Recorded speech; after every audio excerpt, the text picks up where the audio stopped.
You're looking at a successful ABS print, but getting here in an open frame printer wasn't easy.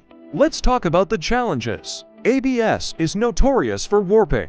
Open frames lack the enclosed environment needed to maintain consistent temperature. Drafts can cool the print too quickly, causing layers to peel, and that means wasted filament and time. Adhesion is another hurdle.